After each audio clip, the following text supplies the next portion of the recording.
Hi, this is Kris with bestlightroomtraining.com, and tonight I just want to do a tutorial for you about black and white. We all know that when you do just a basic blah grayscale in Photoshop or just a basic black and white conversion in Lightroom, the results are less than stellar.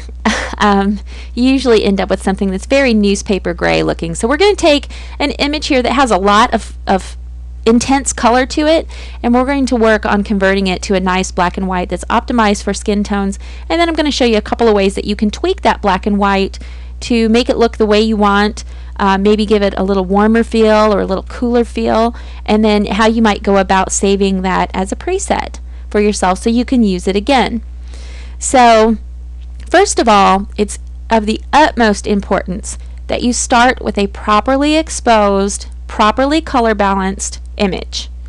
Going and slapping effects on images that are poorly exposed, you know, put it in black and white and call it art, is really bad form, bad technique, and it's not doing any favors for you to better your shooting, your straight out of camera and your in-camera capture.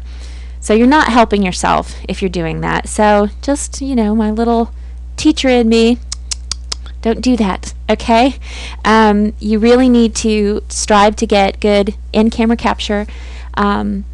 So when you bring it in for editing, you can enhance instead of fix. Now, even if you have to fix it in the software a little bit, adjust some things, tweak it, you really need to go through and do your sharpening first, then go through and do your exposure, then go through and work with color. And you always do exposure before color. Always, always, always. It pains me, it drives me crazy that there are all these photography instructors out there and they start messing with an image and they're messing with white balance on an underexposed or overexposed image, and it drives me crazy. It makes me want to scream and throw things at my computer screen. Never do that. So I really question the skill level and the professionalism of someone who is messing around with color and tinkering around with an image before they even have a properly sharpened, properly exposed, and properly color balanced image. You have to do that first. You just have to. And one of the things that we teach in our classes is a technique called pass-by-pass workflow that really helps you zero in on those issues and have a very systematic approach to your workflow, and that goes hand in hand with the system that we sell, which is the Workflow Engine Preset System. So if you are frustrated in your workflow, that might be something you would want to check out, and it'll save you about 80 to 90% off your editing time too. So little plug in there for our stuff. So onward with the editing. Here we go. I'm going to go ahead and convert this over to black and white. So we're in the Develop module inside Lightroom, and you've got a couple little boxes over here to the side, Basic, Tone Curve, and then the one that says HSL, Color, Black and White, B&W. HSL stands for Hue, Sat, Luminance, and you can click any of these terms up here. Hue, you can just work with the hue of any particular color channel. Saturation, you guessed it, you click on that and you're going to be dealing with saturation on any of those particular channels. So if you wanted to increase the blue saturation or see what it's doing, it's actually breaking up the file and causing some posterization and banding. So we don't want to push that really. Luminance is how light or dark the values are for that color channel within the scene. So we can go down here to blue luminance, and as we increase the luminance, it's going to be brighter. As we decrease the luminance, it's going to be crazy dark and look totally fake. So I will put it back. So there we go, back to 0. All right, back where we started. Now, let's go up here to black and white. So first of all, we're going to do a black and white conversion. And one of the things you want to check before you do this is go up here to the top left, click on Edit, and go to your Preferences.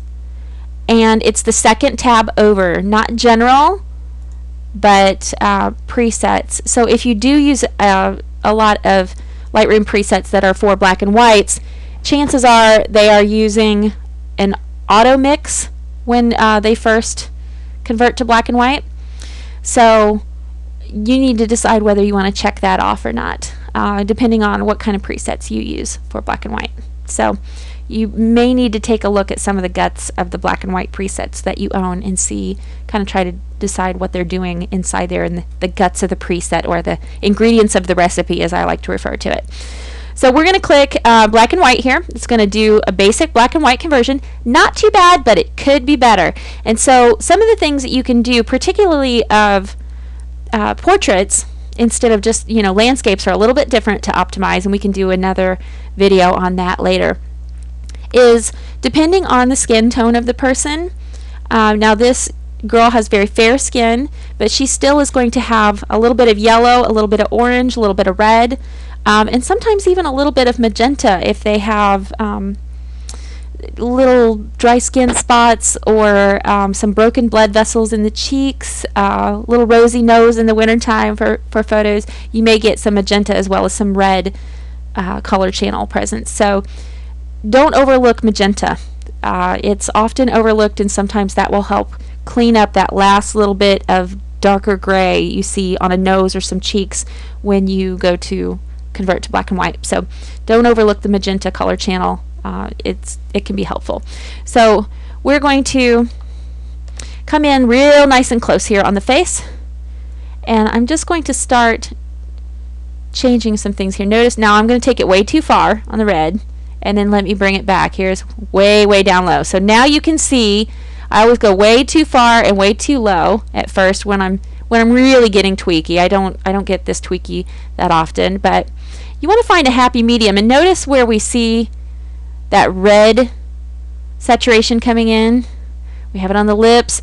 We have it more on her right cheek, which is camera left. We've got some on the ear. So let's just bring this red up, and I'm just going to go back and forth a couple times so I remember where it is. Okay, let me pull it up.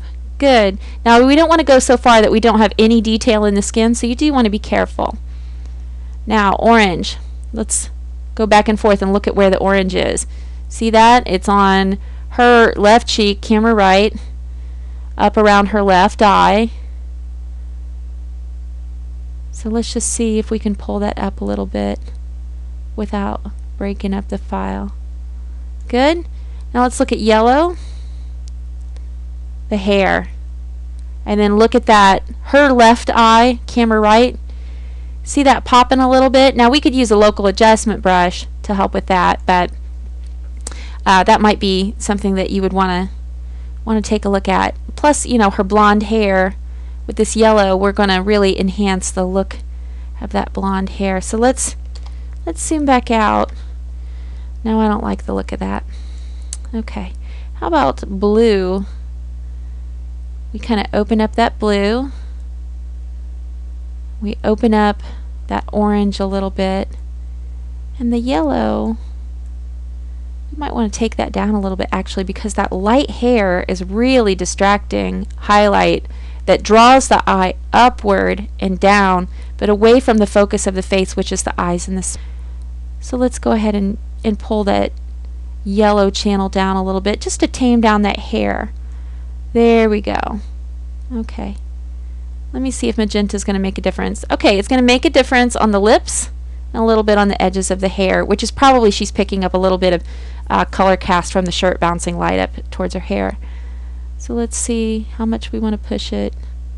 The lips, just a little bit. We don't want them to lose all their color, but I did want to pull it up a little brighter. Okay, now that we have our base black and white conversion, you can decide if you want a little bit of tone curve, a little bit of vignette, and then whether or not you want to put a split tone on it. And then you may want to save this as a preset to try to use it on other images to convert them to black and white, particularly if it works very well for a certain range of skin tone. So this girl has very fair skin naturally, so we're going to keep that in mind when we go to save this as a preset and name it. We're going to say this is black and white for fair skin for portraits, and we'll do that when we name it. So let's do this. Let's go down and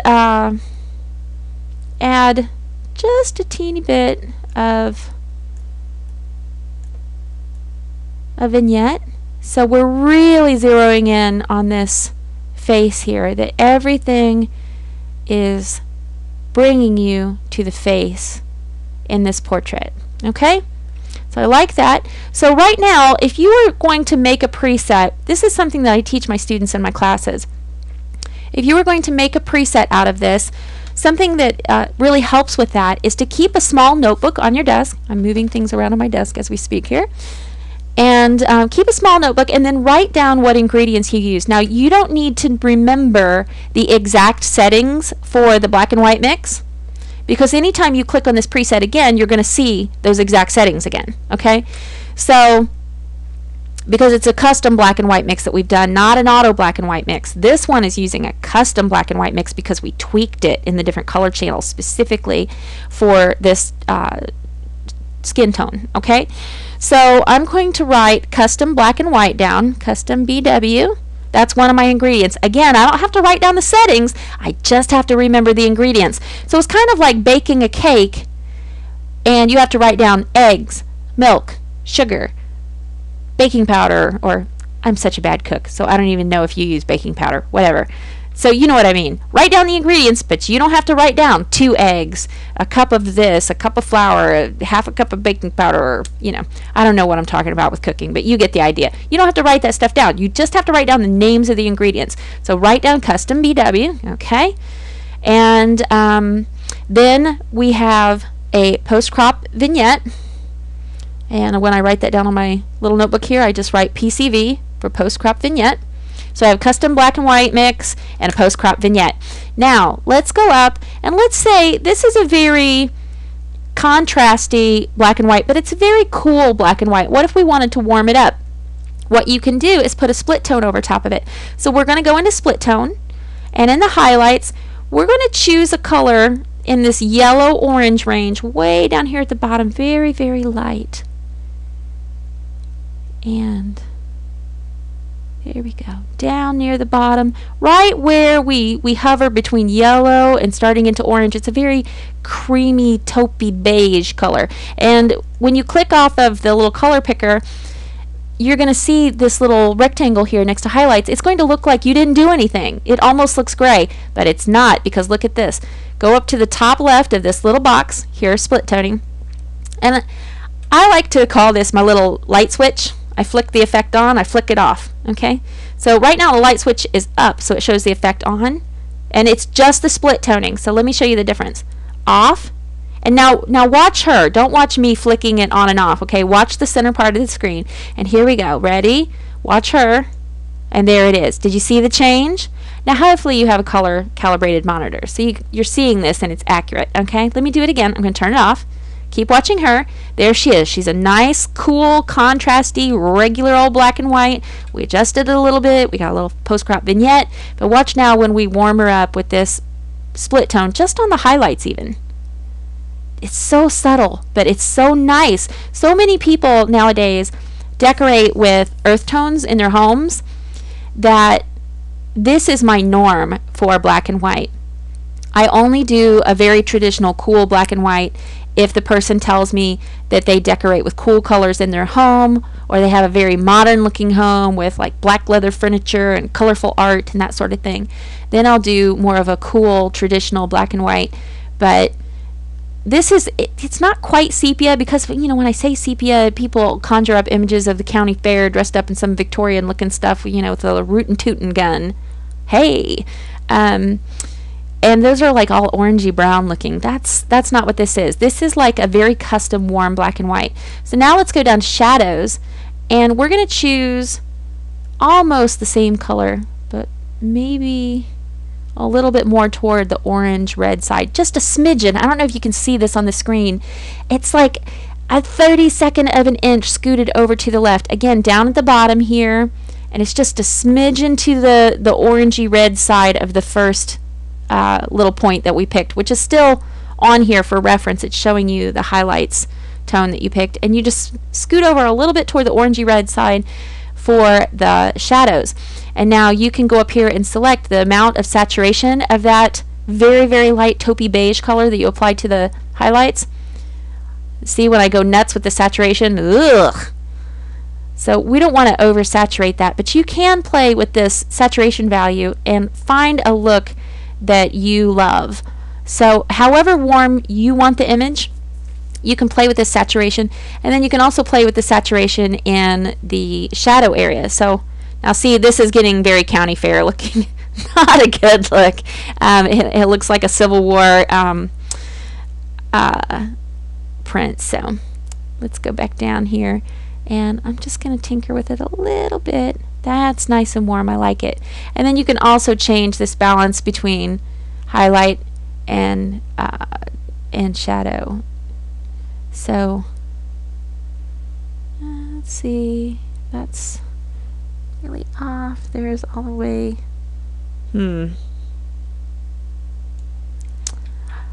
I like that. And put this in a nice beige matte.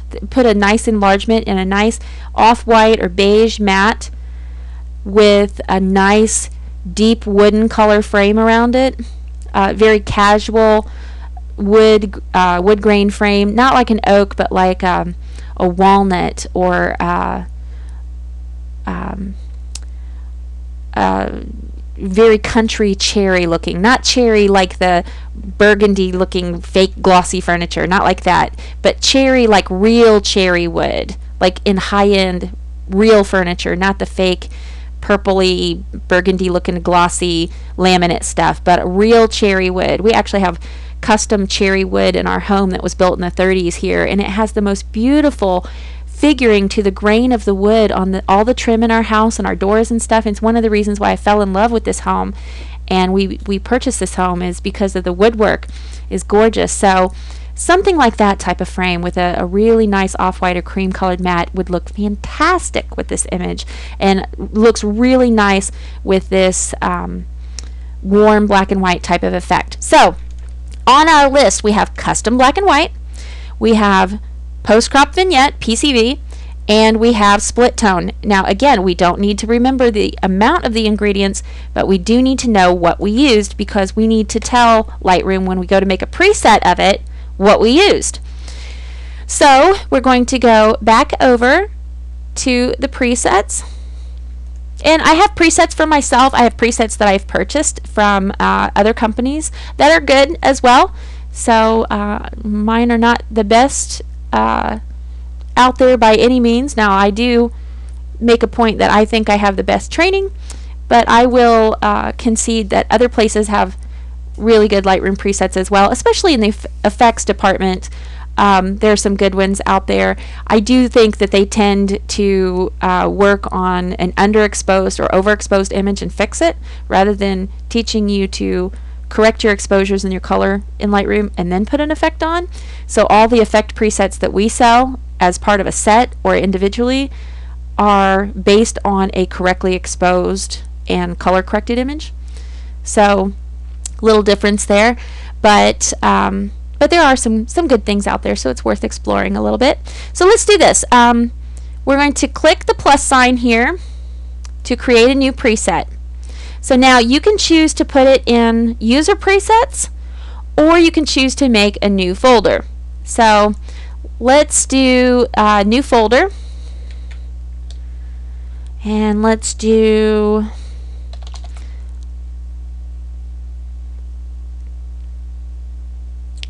Kris B&W. Okay, so we have Kris B&W. I'm going to hit create the folder, and now there are some things clicked off from the last time I went to make a preset. So this is really important. Whenever you go to do a sync, like the synchronize command, or whenever you're creating a new develop preset, it's always good when you are listing the ingredients that you're using, listing the ingredients that you want to use to sync across multiple photos, which is not what we're doing right now, but I'm just reminding you. You always want to start with clicking check none in the dialog box. Okay, that's very important, because you don't want to accidentally click other ingredients that you're not using. Okay, so only the ingredients that are on your list, that notebook that we talked about, writing down the ingredients. You don't need to know how much, but you do need to know what ingredients you use to make the preset or to make that effect, so you can save it and try to use it again later. So let's click check none, and then on our list once again we have custom black and white. And the reason why it's a custom black and white is because we tweaked those color channels a little bit for her skin tone. And so when we name this, we're also going to name it, you know, black and white, warm black and white dash portrait, or black and white portrait fair skin. Okay. We need to also say that it's a warm black and white because we did that split tone. So let's click off the ingredients we use. Now, we did not use an auto black and white mix. We did not default to that. We started with it, but then we tweaked it. So don't click auto black and white mix if you've tweaked the mix and tweaked the color channels for the particular skin tones of your subject. Okay? You're going to click treatment, black and white mix. Okay? Now, let's look at the other ingredients on the list. Post crop vignette, that's down here. Got it. And then split tone. Got it. All right, so let's give this a name. I'm not very good at coming up with fancy names, so we're going to call this BW Warm Portrait Dash Fair Skin. Okay? Says exactly what it is. Hit create.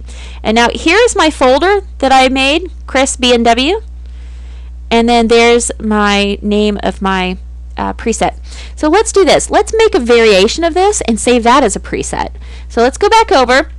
We're going to use some of the same things. We're going to use this same custom black and white mix for this fair skin. We're going to use the post-crop vignetting. We're going to leave that on. But let's do maybe a cool version, maybe a bluish or a purplish tone. Let's take a look and see what we come up with that we like. So we're going to revisit split toning. And basically the split toning is a color toning that we're putting over the highlights and the shadows of the image that it already has some sort of black and white mix going. And remember, right now we have that custom black and white mix going. So what we're going to do is we're going to choose a different highlight tone, and I'm going to go over into the bluish range. Not quite navy blue, not quite into this turquoisey green, and down here at the bottom because I want it to be a very light effect. Now you're not going to get rid of your chocolatey looking black and white mocha looking stuff right now because it's still on the shadows, but never fear, we'll get there. So click out. Now we're going to go to the shadows, and we're going to choose a similar tone but a little bit darker and toward the blue side, and see that change. I like it. She doesn't look like Muppet blue, but it has a very, very rich bluish tone to it. Let's go back to our highlights. Let me see. Maybe I want to pull that back toward the deeper blue side. And the more I go down here, it's not as saturated. Up here, very saturated. I mean, that's crazy, right? We wouldn't want to pick that. So down here, stay around the bottom, okay? I'm going to pull this almost over to where the, almost exactly. Yeah, it is 223. It's the exact same tone for the highlights and shadows. The hue is exactly the same, 223. So, and I generally like to stay around 220 for a bluish tone to put over top of a black and white. So let's do this. Let's go back to our presets. We're going to hit plus up here at the top, create new preset, and look, there's our folder that we had already started to make, Kris BW. So let's call this BW Cool Blue Portrait and put fair skin on, because we know we bumped up those color channels, increased to the right on those color channels for a red, orange, a little bit of yellow we pulled down because she has blonde hair to darken that the highlights of the hair down a little bit so they're not as distracting to the face. But I'm going to name this for fair skin because black and white for darker skin is a little bit different in the color channels. So once again, we have treatment of black and white. It's not an auto black and white mix because we have tweaked the mix a little bit. Treatment of black and white in the black and white mix, okay, split toning. And I don't have to say, hey, it's a blue split tone for this dialog box. All I have to do is say, yeah, I use split toning, and Lightroom is going to look at the values that I chose. So you don't have to write down every little thing, and you don't even have to write it down for your reference because all you have to do is click on the preset and you'll see it over here on the right. So again, you don't have to write down every little thing about the ingredients. You just have to know what ingredients you used, okay? And then over here, post-crop vignetting. So I hit create, And now let's do this. Let's choose a different image that has the same subject, and let's apply those two different presets and take a look at them. So let me see. Okay, we've got a nice, well-exposed image. Same range of color tones. This one is not as intense. It hasn't received as much work on it in the software to kind of pop those colors, but very similar. Okay, we're going to do a virtual copy, and you can do virtual copy by right-clicking, create virtual copy from the film strip, or you can do the shortcut, which is Control or Command for Mac users, and the apostrophe key, which is just to the left of the enter key on your keyboard. So, and when I teach this on site, this is so silly, when I teach it on site in a workshop, and I do this with my fingers, I always say, okay, make the peace sign, everybody, hold up your left hand, peace sign, and hit the Control apostrophe key, ba-bam, you just made a virtual copy. Don't you feel powerful? So, and silly as it is, people remember me making the ba-bam joke, and then they always remember the shortcut for making a virtual copy. So there you go. So there's one virtual copy, and let's do this. Let's make another one. Okay, so now we've got one. Oops, I accidentally made an extra one. Take that off. Too many ba-bams. Yes, remove. Okay, so, and we can tell they're virtual copies because they have the little bottom left corner flipped up, and then when we hover over them, this is 1 of 3, 2 of 3, 3 of 3. So here's our first one. This is the original. Okay, so let's go to the second one, and we're going to apply the warm black and white portrait to it. And this one, we had very, very light post-crop vignetting on the other image because it already had kind of a natural light fall off around the edges of the scene. So this one, you might have to tweak that vignette a little bit, and that's okay. But it gives you a very good mix to start with for that same skin tone range.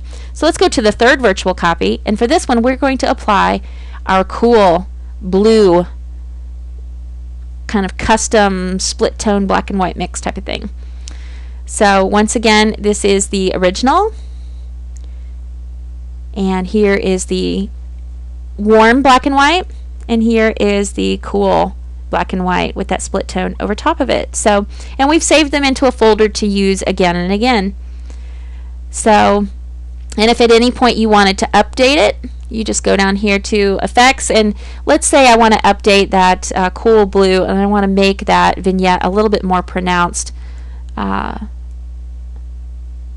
on any image I would use it on. Now I know her teeth are looking quite bright because you're probably going to be watching this as a compressed video online, but just know her teeth are not nuclear white in the actual image here on my screen. So feather that out quite a bit, and there she is.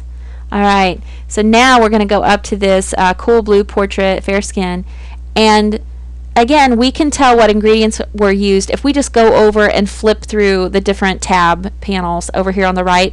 We could tell by looking what's been applied because we can see changes to these different panels. So if you forget, you could always look over to the side and figure out, oh, that has a custom black and white mix, it has post-crop vignetting, and it has a split tone. And so if you ever wanted to sync up multiple virtual copies and put the same effect on them very quickly, it's very easy to figure out what are the guts in the preset. So let's resave. So I'm going to right click the line that the name of this preset is on, and I'm going to just choose update with current settings. And now I need to double check and see these are all the ingredients that are in that preset, so that's great. And if I hadn't resaved this to add or a change to the preset, then I would not have seen this dialog box pop up. And if I were to want to sync it across multiple virtual copies or multiple images, the dialog box would pop up with whatever the last thing was you did with synchronize, the synchronize command. So it's generally is low on space. Kris, delete stuff from your hard drives. Come on. I need to do another big cleaning maneuver. I've been doing a lot of editing lately. So this dialog box is not going to show up all the time. If you're like, and it won't show up at all if you're over in the synchronize command to synchronize this across multiple photos. So if you want to know what ingredients were used, I guess that's kind of a sneaky way, actually, if you think about it. If you want to know a sneaky way of what's in a preset, you just right-click it and go update with current settings, and it'll show you what's in the preset. Hey, there you go. So now what's in the preset hasn't really changed. We just changed the values of how much vignetting is used. So just hit update, and it just updates with the new amounts that you chose. So now we're going to go to this other image, and we're going to do the same thing. We're going to pull in this vignette, round it out a little bit more, and then we're going to update the preset. So go to the line where the name of that preset is and just do update with current settings, and it shows you what is involved in the preset, or what was involved with the preset as it was before over here in the list. Now if you have added fill light or tone curve, then you're going to need to click those off. But we didn't do that. We just changed the ingredients that were already there. Like we threw in another egg in our cake batter. You know, no big deal. Yeah, the ingredients are still the same. Cool. All right. So update. And let's take, let me find another image. Okay, let's take this one. We'll do a virtual copy. And let's apply the, I don't know, maybe we want to do the cool portrait, the blue tone here. There it is. Now this vignette is a bit much for this image. Too much. Too much, too much, too much.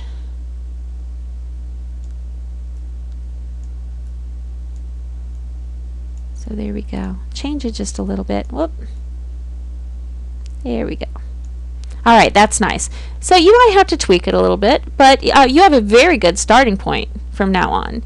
And again, name it something that makes sense to you, you know, cutesy names like Blueberry Chill, or, you know, I can't even think of good names for silly effects presets, but that doesn't really tell you what it's for. And in my mind, especially when you're dealing with portraits, if you're going to optimize something for a certain range of skin tones, or this black and white preset looks really good on olive skin tones or on dark skin, then you want to note that in the name of the preset so you remember that that's specifically what it's for.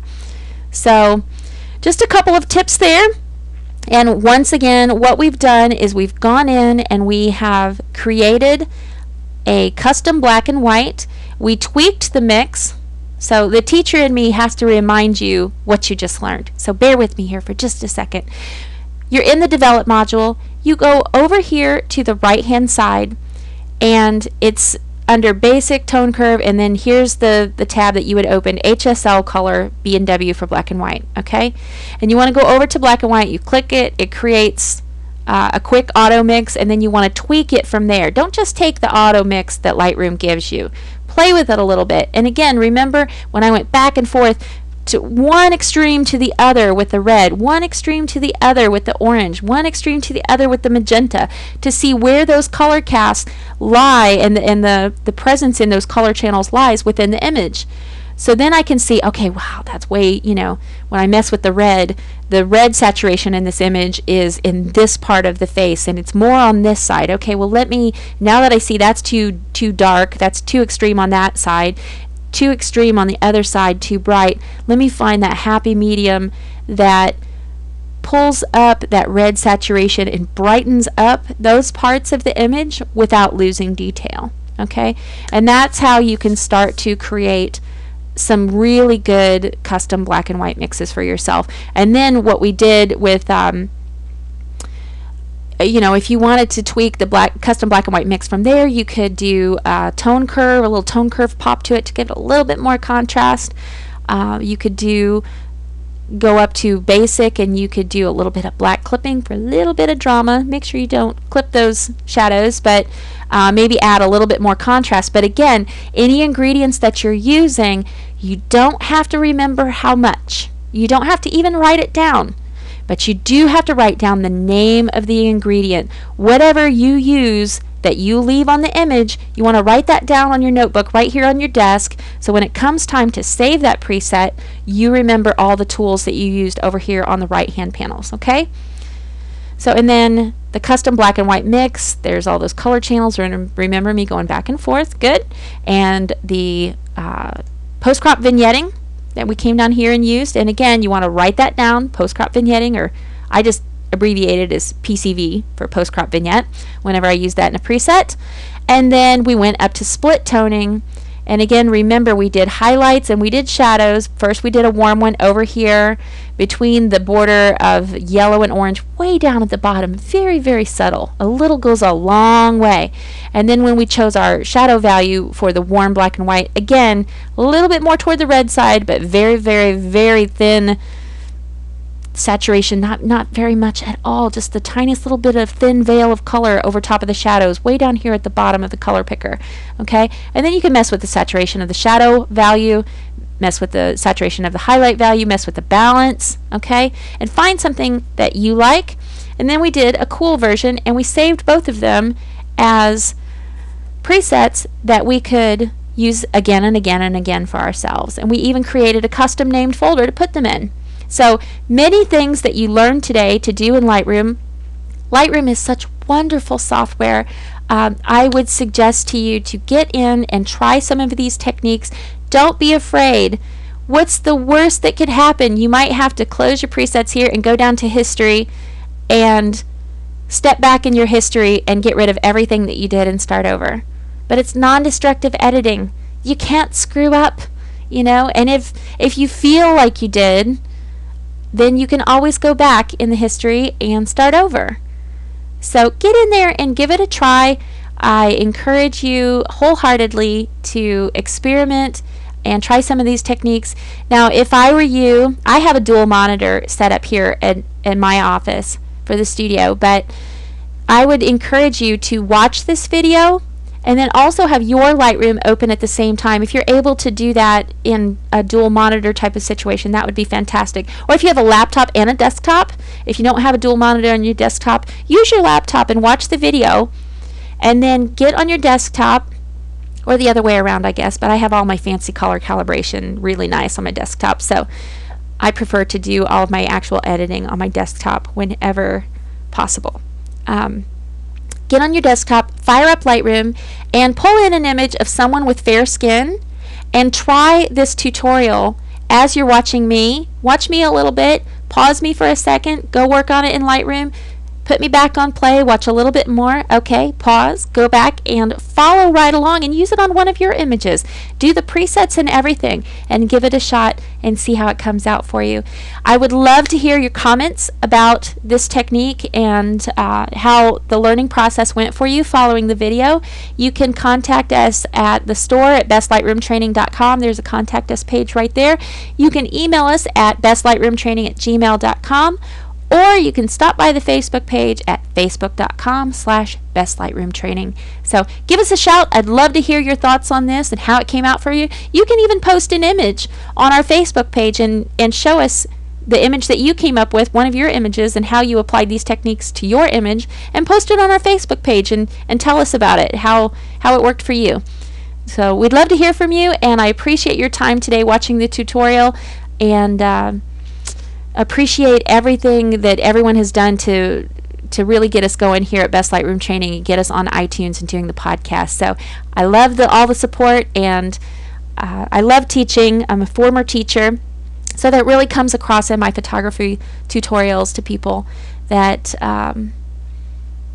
I try to show you something and then remind you and then do a recap at the end. So by the time you get to the end, you really know everything that we went through. You're very confident in what we did. So give it a try. I think you'll like it. Thanks a lot for taking a look. Have a great day. Bye.